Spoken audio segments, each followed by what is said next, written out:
Daniel and Melissa were the kind of couple everyone envied. Young, adventurous, and deeply in love. They had been dating for nearly 3 years and shared a passion for exploring hidden places, far from the noise of the city. That summer in 2013, they decided to spend a weekend in Yosemite National Park, a place Melissa had always dreamed of visiting.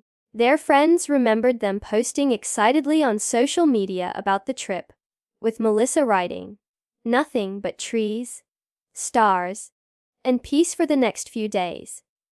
Nobody knew those words would be her last. The couple arrived on a Friday afternoon, checked in at the ranger station, and even joked with other hikers who saw them unpacking their car. According to records, they signed their names into the logbook before heading toward the backcountry trail. Witnesses described them as cheerful, carrying brand new gear, and Daniel was overheard saying they planned to camp near a remote meadow. That was the final confirmed sighting of the couple before they vanished without a trace. On Saturday evening, Melissa's sister received a short text. "Made it to camp. Gorgeous here." But when she tried calling back, the phone went straight to voicemail. At first, nobody panicked. After all, service was unreliable in Yosemite's wilderness. But when Sunday passed with no updates, and Monday came with Daniel missing work, their families grew uneasy. Something didn't feel right. By Tuesday morning, a full-scale search had begun. Rangers, helicopters, and volunteers scoured the trails. Search dogs picked up the couple's scent near a ridge, but abruptly lost the trail, as if it had been cut off mid-step. Hours turned into days, and still, nothing surfaced. No tent, no campfire, no clothing. Even the areas where they were expected to be camping appeared untouched. Like the couple had never been there at all. As the search dragged on, family members clung to hope, but investigators were already baffled. Yosemite had seen disappearances before, but rarely one so clean, so inexplicable. It was as though Daniel and Melissa had simply walked into the trees and dissolved into thin air. In the weeks following Daniel and Melissa's disappearance, fear began to spread beyond their families and into the surrounding communities. Yosemite was no stranger to accidents. Hikers slipped, climbers fell, and sometimes people simply wandered too far. But this case felt different.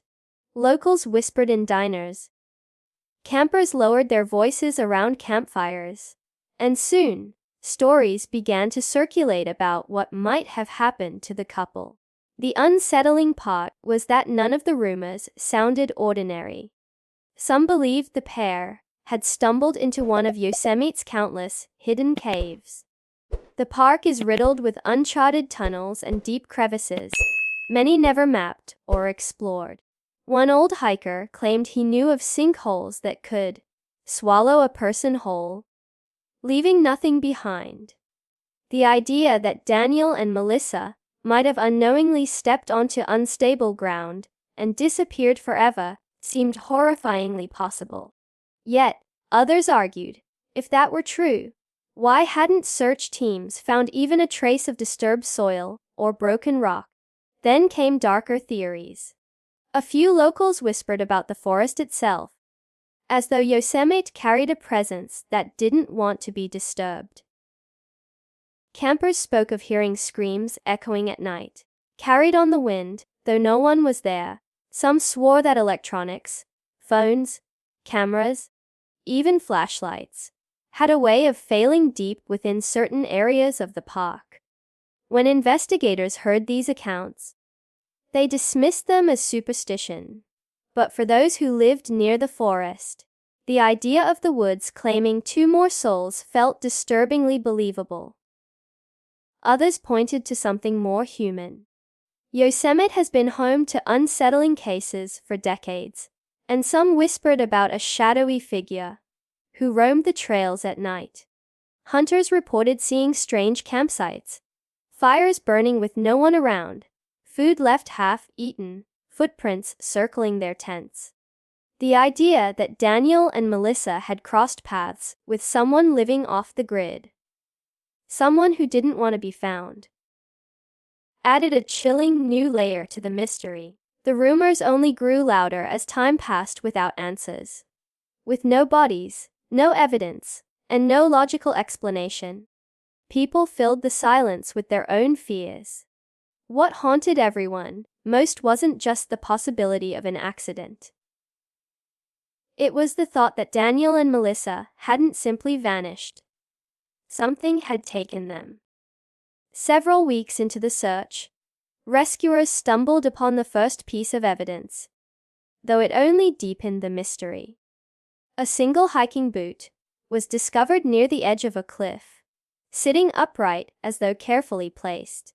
The boot was confirmed to belong to Daniel, but here was the disturbing detail. There were no footprints leading to it, no drag marks, no indication of how it had ended up there. It was as if the boot had materialized on its own. Searchers stood in silence, each of them quietly acknowledging that the scene made no sense. Nearby, investigators found a small patch of disturbed earth, as though something had been briefly dug up and then covered again. When they tried to excavate, they uncovered nothing, just layers of roots and rock. Search dogs were brought to the area, but instead of leading rescuers deeper into the woods, the animals froze, tails stiff, and refused to move forward. Handlers described the dogs as alerting to something unseen, their ears pinned back, eyes locked toward the dark tree line. It was rare for trained dogs to behave this way, and it left the search teams deeply unsettled. The forest itself seemed to conspire against the investigators. Radios crackled with static when teams approached the ridge. Compasses spun briefly, then reset, confusing even the most experienced rangers.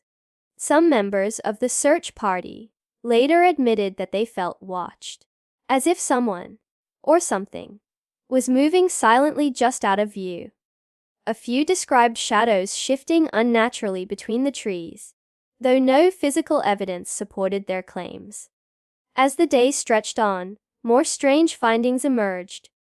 A torn scrap of fabric, believed to be from Melissa's jacket, was found snagged high in the branches of a tree, nearly 20 feet above ground. Rangers couldn't explain how it had gotten there. There were no claw marks, no evidence of an animal, and no storm strong enough to throw clothing into the canopy. It looked almost deliberate, like a marker left behind. Each discovery raised more questions than answers, and yet, nothing brought searchers closer to finding Daniel and Melissa. The boot, the fabric, the dog's refusal to go on. All of it painted a picture not of an accident, but of something intentional, something predatory. And though the investigators pressed forward, an unspoken dread settled over the search. Maybe the couple hadn't simply disappeared. Maybe they'd been taken. As months turned into years, the search for Daniel and Melissa slowly faded into the background. The media that had once swarmed Yosemite moved on to fresher headlines, and the couple's story was reduced to a cold case file collecting dust. Their families kept hope alive at first, calling park rangers weekly for updates, but eventually even those calls dwindled. It was as though the forest had swallowed not only the couple, but the memory of them as well. For locals, however, the disappearance lingered like an open wound. Hikers and campers who passed through Yosemite whispered about the case around campfires, warning newcomers not to wander too far off trail. Guides who once spoke confidently about the safety of the park now hesitated whenever visitors asked about missing persons. Yosemite's beauty remained breathtaking, but for those who knew the story, its silence felt heavier, more dangerous. Strange reports trickled in over the years.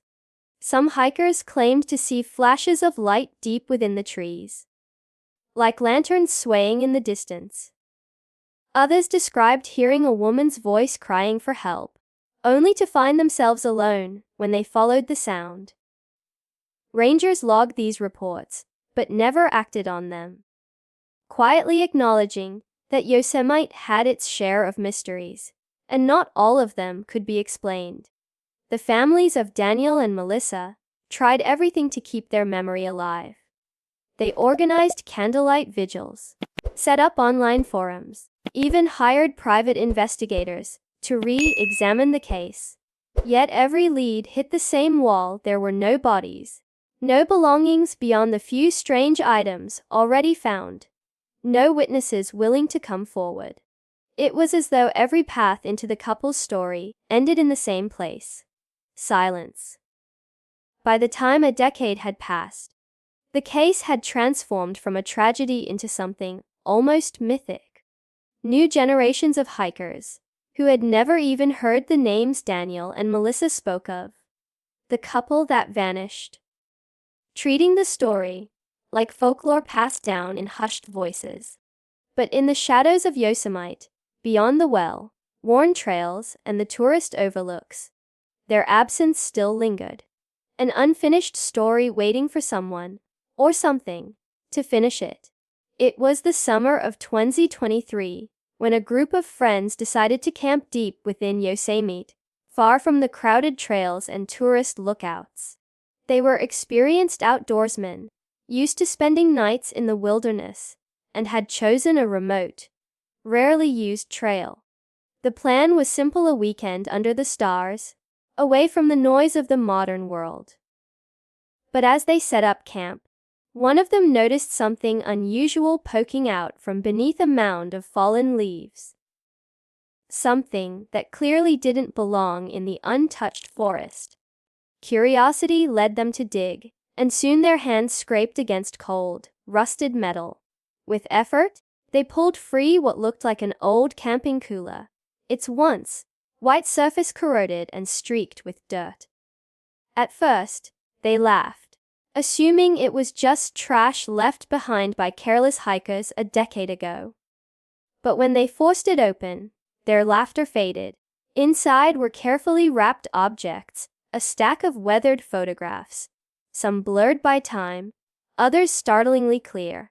The campers spread the photos across a rock, their headlamps illuminating images of a young couple smiling at a campfire. In every picture, the pair looked happy. Daniel and Melissa, captured in what must have been their final days. The campers went silent, realizing they had just stumbled onto evidence of the infamous disappearance they'd heard about in whispers. But it wasn't just the couple's presence in the photos that chilled them. It was what appeared in the background of the last few shots. In one photo, taken near a tree line, a faint figure seemed to be standing several feet behind the couple. At first, it looked like a trick of the light, a shadow blending with the forest. But in the next image, the shape was clearer. Tall, thin, its features obscured as though it was deliberately keeping its distance. By the third image, the figure had moved closer, half hidden behind a tree, watching. The campers passed the photos between them, their unease growing with every glance. Someone, or something, had been there with Daniel and Melissa. The group debated whether to keep the discovery to themselves or contact the authorities. But as night fell and the forest grew unnervingly quiet, the weight of their find pressed on them. The cooler, the photographs, the eerie figure in the background. It all felt like a warning, as if they had unearthed something that was never meant to be found. The campers couldn't shake the images from their minds.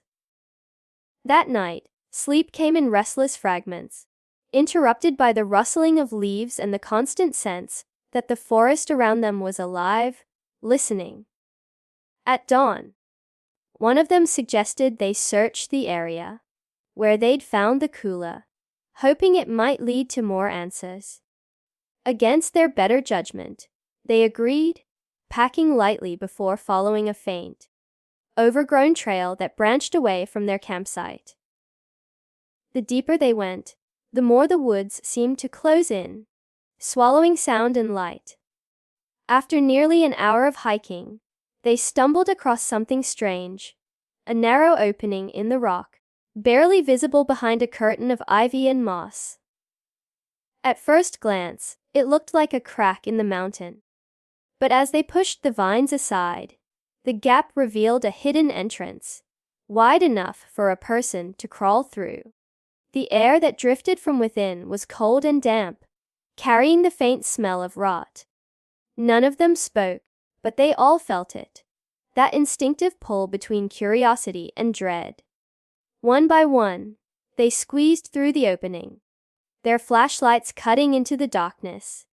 The cave was shallow at first, but it widened into a small chamber that bore unmistakable signs of human presence. 2 worn sleeping bags lay flattened against the stone floor, their fabric stiff with age. A dented metal pot sat nearby, filled with rainwater that had dripped through the cracks above. Scattered scraps of fabric and paper hinted that someone had once lived, or tried to survive, here. But the most disturbing detail wasn't the objects. It was the writing. Carved into the stone wall, just above the sleeping bags, were words scratched deep into the surface. Not alone. The letters were jagged, uneven, as if etched in desperation. The campers stared at the message in silence, each of them wondering who had written it and what it meant. Had it been Daniel or Melissa, trapped in this cave? Or had someone else left it, long before or long after the couple disappeared? The chamber grew colder the longer they lingered, their breath misting in the beam of their flashlights. Something about the silence inside the cave felt unnatural, as if the walls themselves were holding their breath. One camper swore they heard the faint sound of dripping water deeper inside, though the cave appeared to end where they stood. The group exchanged uneasy glances, torn between leaving immediately and pressing further. But one thing was certain. They had uncovered the final resting place of a nightmare, and perhaps awakened something that had never left.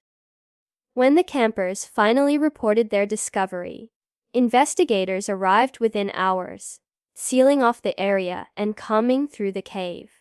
The sleeping bags, the dented pot, the scraps of clothing, every item was carefully collected and cataloged. But what gripped the investigators most were the photographs from the rusted cooler. After comparing them to records, authorities confirmed what the campers already suspected. The smiling couple in those pictures was Daniel and Melissa. The mystery had finally produced evidence, but the evidence only made things more terrifying. The cave, too, gave up its secrets. Beneath a thin layer of soil, search teams uncovered several personal belongings. Belonging to the couple, Melissa's necklace, a cracked wristwatch, and Daniel's old lighter. But no bones, no remains, no trace of what had ultimately become of them. For a case that had haunted Yosemite for a decade, this should have been closure. Instead, it opened the door to something darker. Etched into the stone wall, near the ominous words, "Not alone," investigators noticed faint, unfinished markings, scratches that looked more like claw marks than anything made by human hands. Then came the discovery that left even seasoned investigators shaken. Swabs taken from the cave floor tested positive for human blood. But the lab results revealed something far worse. The blood was fresh, less than a month old. Whoever had bled inside that cave, it wasn't Daniel or Melissa. Someone else had been there recently. The implications were chilling. Had another hiker stumbled into the same fate? Or was the cave still being used, even now, by whatever had taken the couple 10 years earlier? The photographs were studied frame by frame, enhanced by digital experts, That shadowy figure in the background grew sharper with each adjustment. It was tall, unnaturally thin, and its head seemed slightly misshapen, as if it didn't quite belong to the body. Some swore they could make out eyes, reflecting the campfire's glow. Eyes that seemed to be staring directly at the camera. No official statement confirmed what the figure was, but behind closed doors, some investigators admitted they believed Daniel and Melissa hadn't been alone for most of their trip. As the findings leaked to the public, Yosemite was thrown into chaos. Tourists demanded answers. Families of other missing persons pressed for connections, and rangers were left grappling with a terrifying question. If Daniel and Melissa had vanished because of something in that cave, was it still out there, waiting for the next camper to wander too far off the trail? And so, a decade-long mystery ended not with answers, but with more questions. Daniel and Melissa were never truly found, their bodies never recovered, their voices forever silenced. But the cave, the photographs, the fresh blood, they all point to one terrifying truth. Whatever happened to them may still be happening, even now. Yosemite is beautiful, but beauty can hide the darkest of secrets. Some trails are rarely walked for a reason, and some places are better left undiscovered. So, if you ever find yourself camping beneath those towering pines, and you hear footsteps in the dark, remember Daniel and Melissa, and remember, you are never truly alone.